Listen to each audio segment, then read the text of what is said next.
And the lady finally stood up and said, you know, sir, I am really offended. I've had enough of your blonde jokes. And the ventriloquist said, well, I'm really sorry. It was just a joke. And the blonde lady said, you shut up. I'm talking to the little excited. So let's give a big round of applause to comedian Jeremy Check.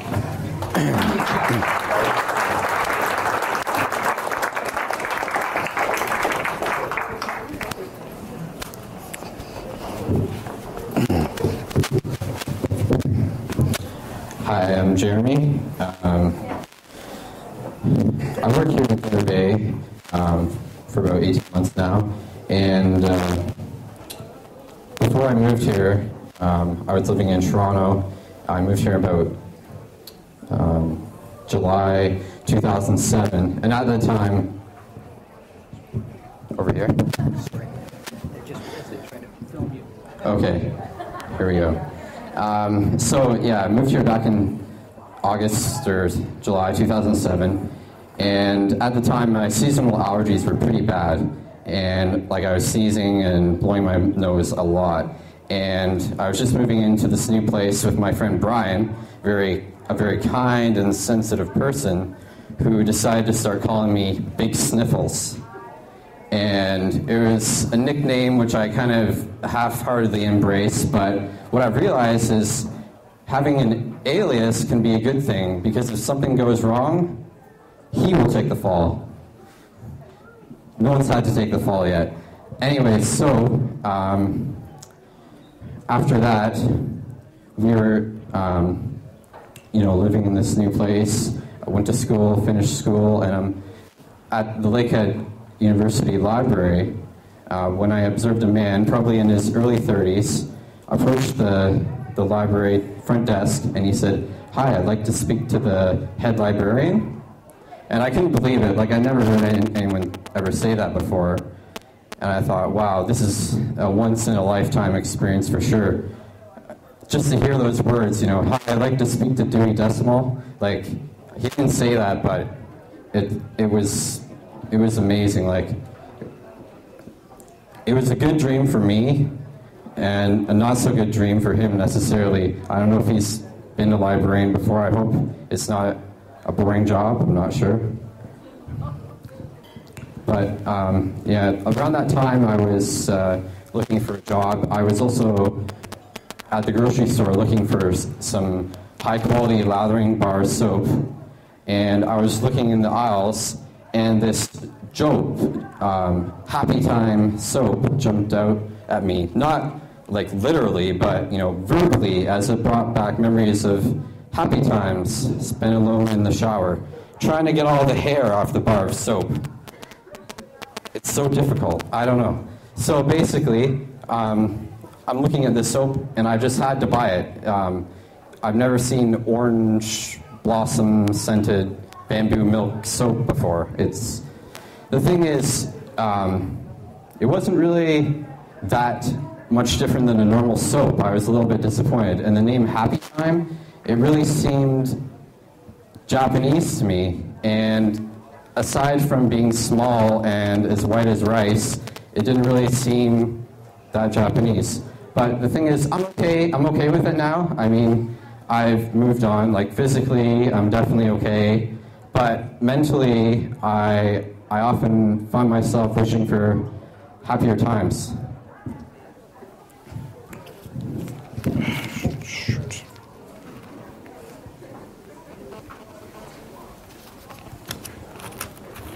So to tell you a bit about myself, I've been eating baked potatoes for breakfast for about 5 years now. It's sort of like an experiment, because I was getting tired of eating cereal, and I don't know, cereal's expensive and potatoes are healthier, so I thought, what the heck, I'm going to switch from eating potatoes at night, like for supper, like most people do, and try eating them for breakfast.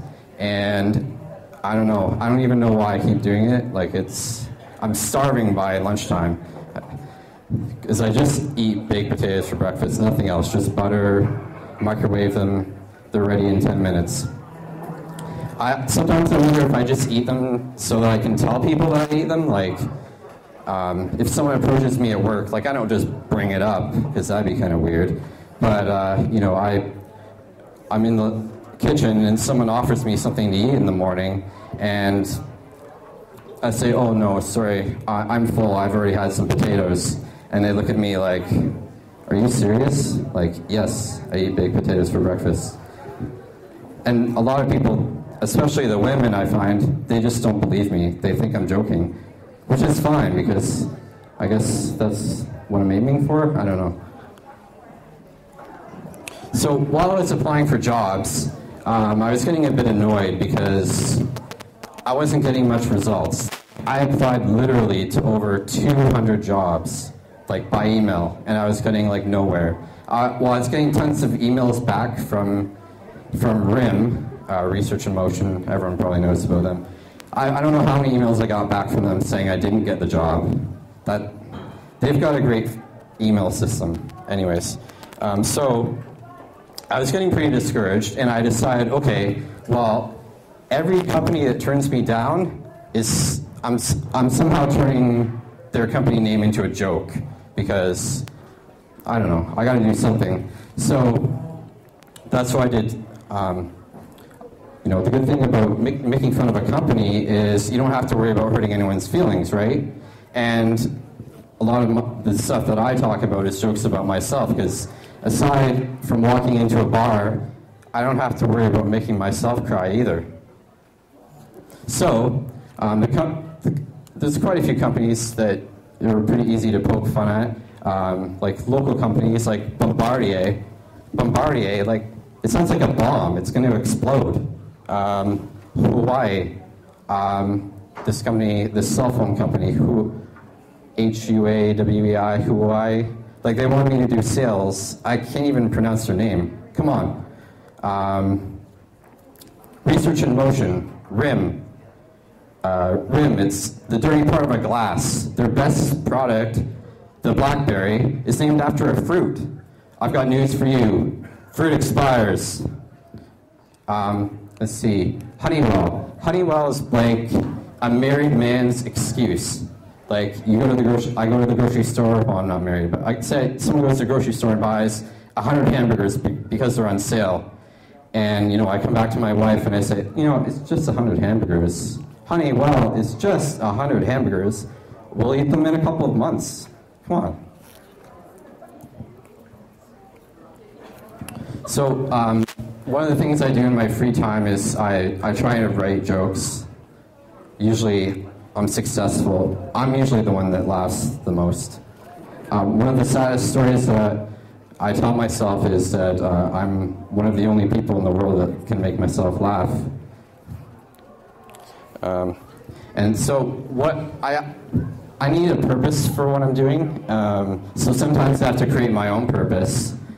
And so one of the ways I've been encouraged to write is I came up with this idea, and it's not a new idea, but to say, write letters to your future son or daughter. So that's what I'm doing. I'm trying to write a book to my future son that doesn't exist, and who knows, he may never exist. His name is Jotham, if you're wondering. One of the stories I'm writing to him is, you know, dear Jotham, you're going to have turning points in your life. These are turning points in your life that may leave you feeling powerless and in shock. In my case, they've come in the form of life-altering phone calls telling you, or me, I mean, your credit card may have been compromised, or your grandmother is dead. Yeah, that was pretty bad. So usually it's the phone calls that we receive and not the phone calls that we make that make the big impact on us, right? But my life has always been full of exceptions. So there was this one night, it's just December 9th, last year, 2 years ago, 2011. I was driving down High Street Road to Oliver Road, and I was braking just as I approached the top of the hill, just as I normally do. But on this particular night, it had been snowing a lot. And I had considered not even going anywhere that night because the snow was so bad. And High Street's a pretty high street, quite a downward angle, if you know what I mean. And so, you know, usually I'm listening to music, singing along, and at this time I was listening to one of David Bowie's albums, Tonight. Maybe it's probably not one of his more popular albums, so you may not have heard of it, but the song was actually quite anthematic of the night in general, or rather, the way it could have been. So the song Tonight goes something like this. I will see you in the sky tonight. No one speaks, no one talks. I will see you in the sky tonight. But I didn't see anyone in the sky tonight, and I'm thankful for that. So basically, I was, you know, breaking down the hill, and suddenly I lost control, and I started heading into the side, the shoulder of the road. But thankfully, there was a conveniently placed brick wall to stop me, and you know, I don't remember a boom or a crash. What I do remember is ejecting the CD from the dash because I was worried I was going to forget to do it later. Strange the things you do under pressure. So, yeah, so I, like, after that, I checked my body, my arms, my legs to make sure everything was there. I didn't check my head, but I don't know. I guess that's just not something you do. Let's see. When I was sitting there, I tried to start the car, and it didn't start. And then as I was sort of slowly regaining consciousness, my full consciousness, because I was in shock, I realized my wrists were a bit, rubbed up, like they felt agitated. And there's some sort of blow-up doll in my lap. And then I realized that, wait, that's the airbag. This car is in worse shape than I thought. So I didn't know what to do. So I got on my cell phone and I called 911. Hello, I'd like to report a collision. Yeah, it's just me. I'm on High Street near Oliver John Road. One of those streets. Can you send someone? And then they did, which was nice. Because my car had sort of spun around like I was going down the hill, but then the driver's side hit the barrier, and I turned around. I spun around almost 360 degrees, actually 270 degrees, so I was perpendicular with the road. And, no one really seemed to care or notice. There was a couple of people that came to ask me if I was all right, which was nice. But, I don't know. I guess there was a lot of other collisions going on that night. People were busy. So the police came on the scene, and they asked me for my driver's license ID. And I had my insurance still in the envelope. I guess I probably should have opened it to make sure it was actually in there, But anyway, so the ambulance arrived, and the guy came there, and the paramedic, Ian, they have a list of questions to test how with it you are, like how coherent you are, if you still know your name, if you still know where you live. I guess they can tell you by your ID if you don't remember. And so he starts asking my name. What's your name? Jeremy. Where do you work? Jennifer. Where do you live? COX Crescent.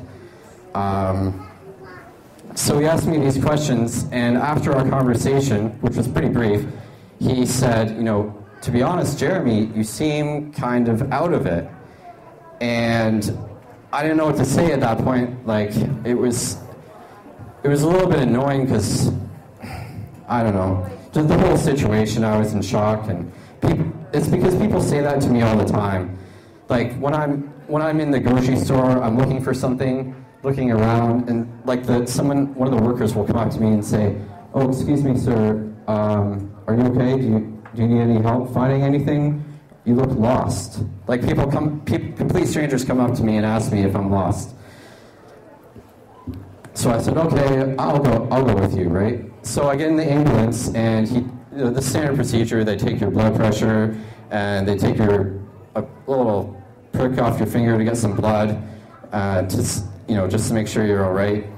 your blood sugar wise. So he did that. He pricked my finger and he said, oh, I can't get enough blood. So he takes my index finger, takes some blood. He can't get enough blood. Then he takes my middle finger and he can't get enough blood. And then he takes my ring finger and he still can't get enough blood.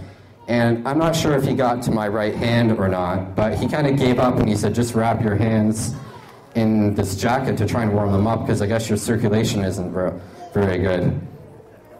It was just, I don't know. I was already feeling down, like I can't drive, like in the snow I wasn't cautious enough. Now I can't even bleed right. I mean, come on, I can't do anything.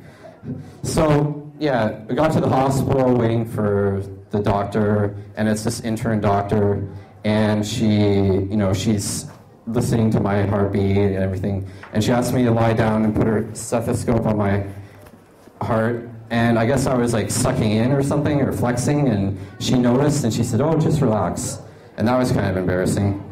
And then this other doctor came in. I guess he's the real doctor, just to check up on her, make sure everything's all right, and he didn't really seem like he wanted to talk to me.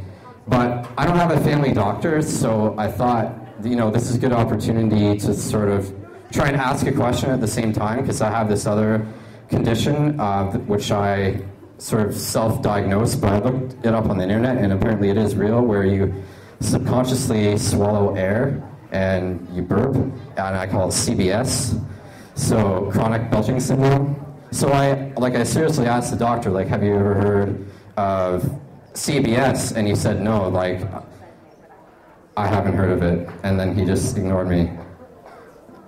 And then I walked home after that. And on the way home, I noticed I crossed by a woman who was like wearing pretty much the same jacket. It looked almost exactly the same as me. And then I realized, oh man, I can't even drive. I can't bleed right. And I have the same jacket as a woman walking around in Thunder Bay. Like, I have a woman's jacket. And then as I was walking further, I overheard someone from another conversation just happened to say at the right time, like, oh, you two have the same jacket. And I was thinking, how does he know? Like, of course he didn't know, it was just a coincidence.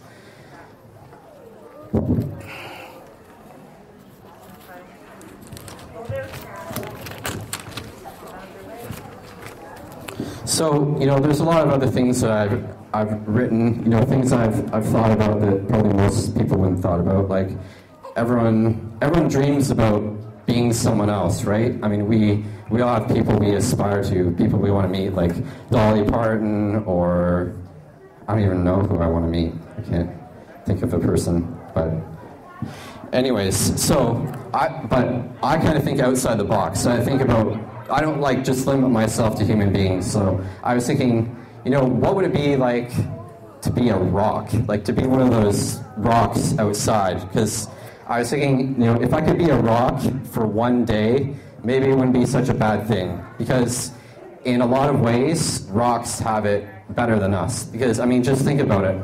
Like, punch a rock, and you will be the one that gets hurt. Kiss a rock, and you're going to get all the minerals you need for the day. Crush a rock, and you're going to get all the silica you need to make an apple or a PC. Throw a rock, and it will fly for a while.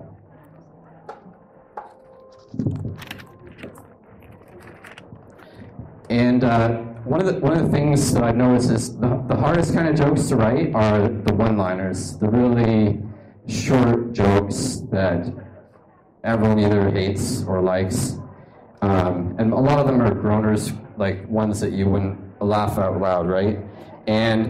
But I can't really help it, but one of my natural jokes that I make is when I just ask questions, and they're just honest questions. And one of the things I was thinking is,